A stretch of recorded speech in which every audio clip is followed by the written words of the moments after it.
We got news today is Wednesday, that we will be having not a carnival event, which I kind of suspected, but we will be having another team event. Your 3 team options are Scizor, Lucario, Empoleon, all steel types. I'm not really sure how they relate to each other other than they are steel types, but those are the 3 you choose from. And for the record, I did take Team Scizor. There is a car driving on the sidewalk coming up behind me. Like, what car drives on the sidewalk? In an ironic twist, like seriously, this car or truck that's driving on the sidewalk is still following me around.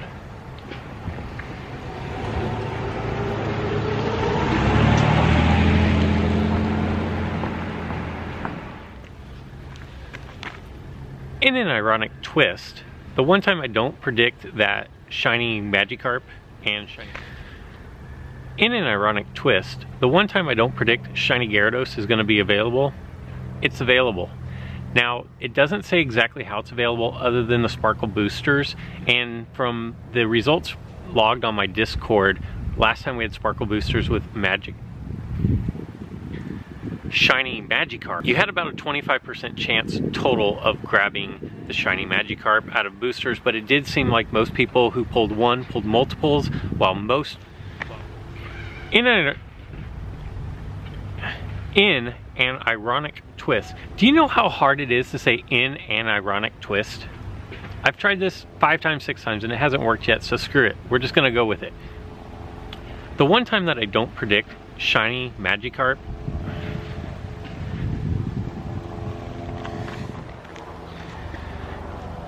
the one time I don't predict shiny Gyarados, it's available.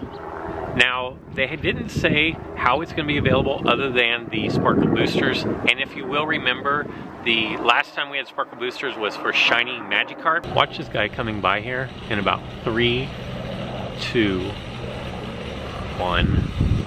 He's on some kind of a wheel scooter or something, I don't know.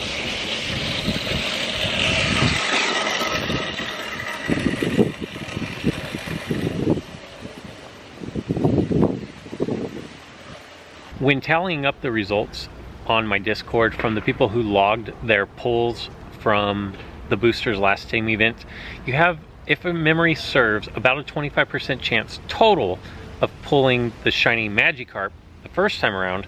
I don't know what those odds are going to be this time around, but it did seem like the people who pulled one pulled multiple, while half the people didn't pull any at all. So that being said, I would imagine that as one of your rewards for points is going to be the shiny Magikarp, and then probably the shiny Gyarados as well. The best way and the most efficient way to achieve, I think it's 1,500 points is what we've had to get to the first 2 times around, is do not pop your boosters open until the team event starts. If you have a white or a 3-hour, then you can go ahead and pop those open. But if you have a rainbow booster, if you have gold boosters and the event hasn't started when you're watching this video, do not pop them open. Save them. If you choose your team, like I chose Team Scizor, you're gonna get 1 booster enhancer.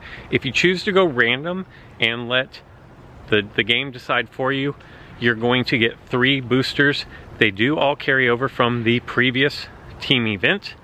So if you had some left over, you probably still have some.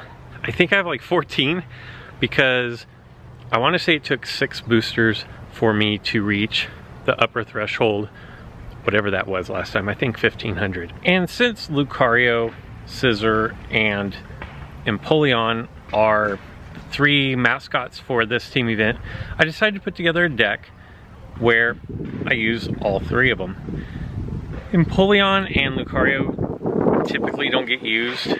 Lucario never anymore. It was really good when it first came out, and I like Scizor, so I'll have that playing off to the side, either here, maybe here, I don't know, maybe over here. What I want to do is, continuing with yesterday's theme, today I have the task of listing 5 things that make your life enjoyable. Once you've done this, Reflect on a time or situation when something didn't go your way. Picture it clearly in your mind. Now write down 3 things about this situation that are positive and experience how perspective changes. The first thing that I am thankful for, and I'm not going to write these down, you guys are my audience, you guys are my paper, how about that? The first thing that I am thankful for is having a roof over my head.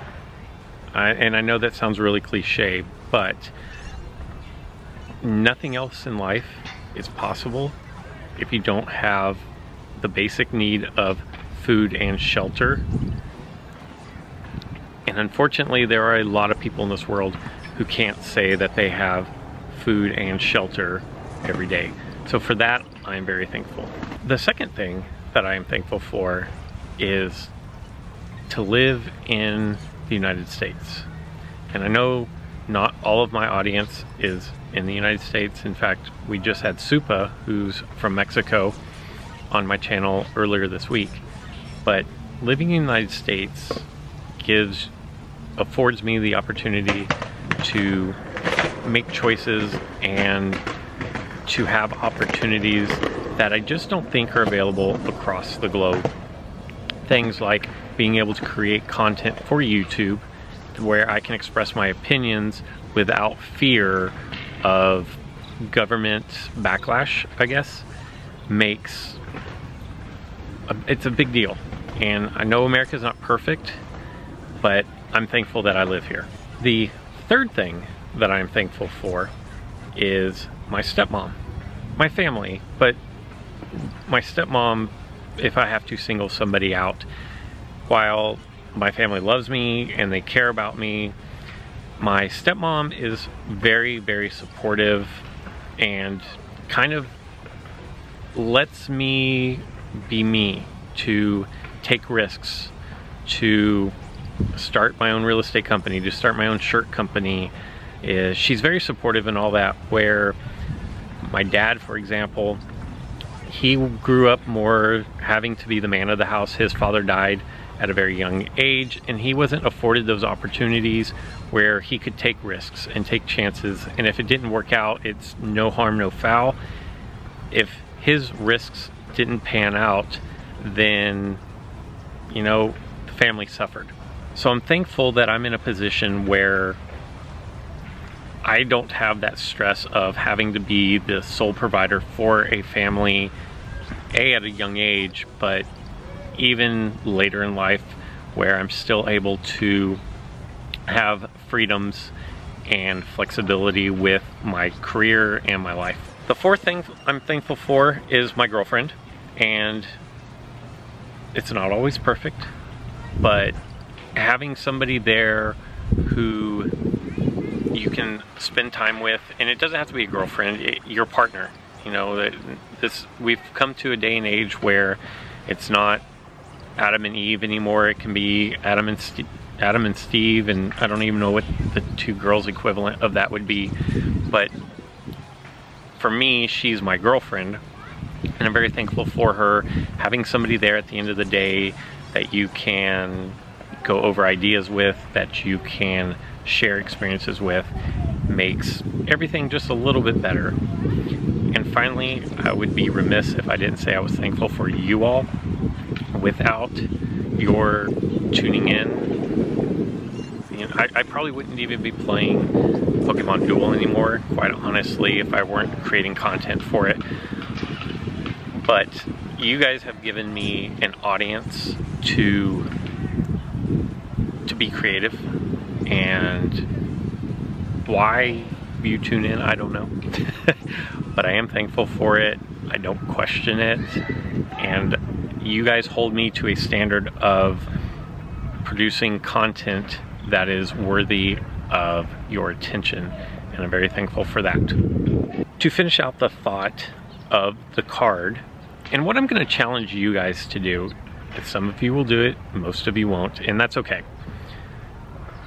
Before I move on to the second half, I'm going to challenge you guys to, in the comments below, put down 5 things that you're thankful for. You don't have to be descriptive. You don't have to go into detail. You're more than welcome to if you want. I will actually take time to read each and every one of these. write down the 5 things that, it doesn't have to be the 5 things, any 5 things. Just write down 5 things that you were thankful for in the comments below. I'm interested, and I think a lot of times when things aren't going great in life, it helps to stop, pause, and put down what it is that you are thankful for. Moving on to part 2 of what my little, see, and it actually is a card. I'm not lying to you guys. It's really a card. It's all right there. Black, white, and yellow. Moving on to part 2 of the card, something that didn't quite go right was, once upon a time I left a job that I liked. I was living in Malibu, California. I know, rough life, rough me. I took a job, and the job just didn't really pan out to be what I thought it would be. And I was disappointed by it. I picked up and moved all my stuff all the way across the country from San Diego, California to Louisville, Kentucky. And I always knew that at some point in life, if I had the opportunity to come back to California, that I definitely wanted to, and more specifically to the Los Angeles area. I'm sorry if this is windy, but